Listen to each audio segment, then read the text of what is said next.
السلام علیکم ورحمۃ اللہ وبرکاتہ۔ واقعہ کربلا سے جو چیز مجھے سیکھنے کو ملی، شاید آج کوئی بھی مکتبہ فکر اس چیز کا ذکر نہیں کرتا۔ حضرت اقبال رحمۃ اللہ علیہ فرماتے ہیں، موسیٰ و فرعون شبیر و یزید این دو قوت از حیات آیت پدید۔ یہ وہ دو مختلف نظریات ہیں، یہ وہ دو مختلف قوتیں ہیں جو ہمیشہ سے ایک دوسرے کے برسر پیکار رہی ہیں، لیکن سلوشن کیا نکلتا ہے؟ اس دور میں بھی لوگ اس طرح کے ہوتے ہیں جس طرح آج ضرورت سے زیادہ پڑھ لکھ گئے ہیں اور کہتے ہیں کہ جناب امریکہ کے پاس تو بڑی ریسورسز ہیں، امریکہ کے پاس پاور ہے، امریکہ کے پاس یہ سپر پاور ہے، امریکہ کے پاس محلات ہیں، پیسے ہیں، سب کچھ ہے، جا کے سجدہ ریز ہو جاؤ۔ شاید اس دور میں بھی کسی نے یہ کہہ دیا ہوگا کہ بظاہر تو یزید جیت گیا، لیکن مورخ کس کو زندہ رکھتا ہے؟ مورخ کس کو فاتح قرار دیتا ہے؟ دس تھنگ میٹرز اے لاٹ کہ قتل حسین اصل میں مرگ یزید ہے، کہ اصل موت تو یزید کی ہو گئی۔ کیا اسلام زندہ ہوتا ہے ہر کربلا کے بعد؟ اور حقیقت ابدی ہے مقام شبیری، وہ ہمیشہ سے اٹل ہے۔ جو مقام شبیری ہے دیٹ ریمینز کانسٹنٹ۔ دین ہوتا کیا ہے؟ بدلتے رہتے ہیں انداز کوفی و شامی، وہ کوفے والوں کے انداز بدلتے رہتے ہیں۔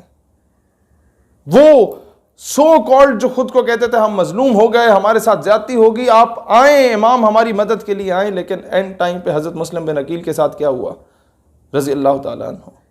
امام حسین علیہ السلام کے ساتھ کیا ہوا؟ وہی لوگ پھر گئے۔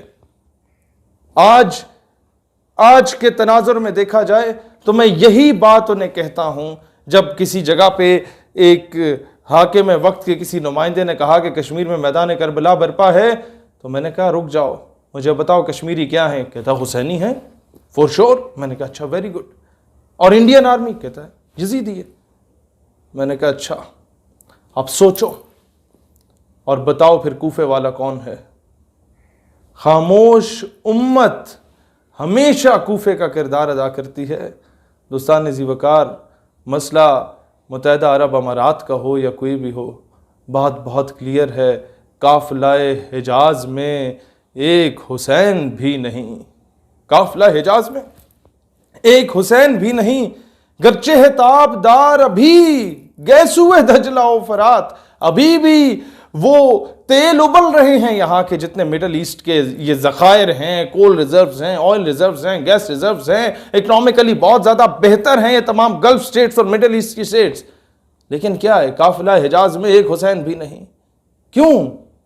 عقل و دل و نگاہ کا مرشد اولی ہے عشق۔ وہ عشق کو سائٹ پہ رکھ دیتے ہیں نا، اور یہ کہتے ہیں کہ جی آئی ایم ایف کے لونز آ گئے، ورلڈ بینک کی مد میں آ گئے، ایف ٹی ایف کی مد میں آ گئے، پیسے نہیں ہیں، کھانے کو کچھ نہیں ہیں، بھوکے پیاسے ہیں، کیا کریں؟ جا کے سجدہ ریز ہو جائے امریکہ کے آگے، بیٹیاں بیچ دیں عافیہ صدیقی کی صورت میں، ریمن ڈیوس کے صورت میں ہمارے بچوں کو، کوئی 2 بچوں کو قتل کر کے باعزت طور پہ بری چلا جائے، نور خان ایئر بیس سے کرنل جوزف رات کی تاریکی میں اسے بھگا دیا جائے۔ کیوں؟ کیونکہ عقل و دل و نگاہ کا اب مرشد اولی عشق رہا نہیں، وہ پیسہ ہو گیا، وہ کرسی ہو گئی۔ عقل و دل و نگاہ کا مرشد اولی ہے عشق، عشق نہ ہو تو شرع و دین بت کدھائے تصورات۔ اگر یہ عشق نہ ہو نا، وہ بے خطر کود پڑا آتش نمرود میں عشق، نہیں دیکھا کہ یہ آگ میرے لیے کیا کرے گی، یہ آگ کتنی زیادہ نقصان دہ ہو سکتی ہے میرے لیے، بے خطر کود پڑا آتش نمرود میں عشق۔ عقل ہے محو تماشا لب بام، ابھی عقل ابھی سوچ لیے کودا کہ نہ کودا، کی کریے؟ دس از ڈفرنس۔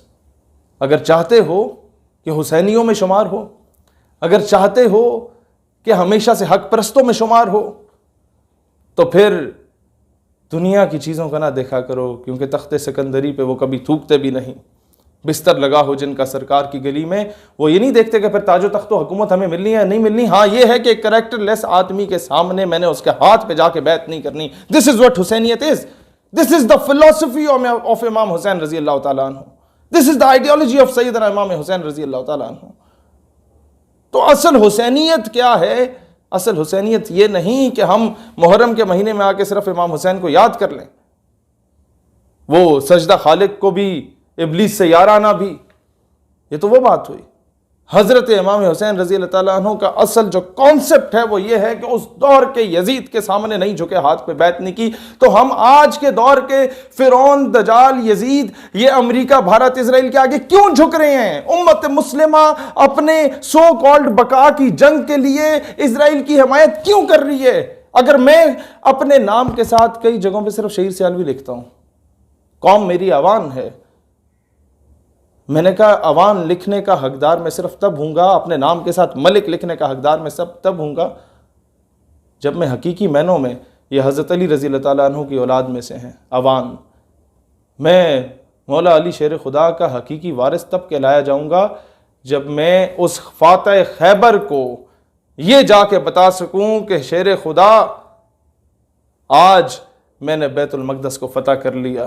وہ بار بار لکھ کے ہمیں بتاتے ہیں کہ Khyber was your last option, Khyber was your last chance, اب کچھ نہیں کر سکتے۔ ایوبی رحمت اللہ علیہ کی قبر پہ آ کے لات مارتا تھا صلیبی جنرل اور کہتا تھا کہ آؤ ایوبی اٹھو، ہم پھر آ گئے ہیں، تم نے بیت المقدس فتح کیا نا، اٹھو ہم پھر آ گئے۔ اور لیکن قبر پہ لکھا ہوا تھا، تم کیا سمجھتے ہو ایوبی کے مرنے سے ایوبی مرا؟ نہیں، ساری امت مر گئی۔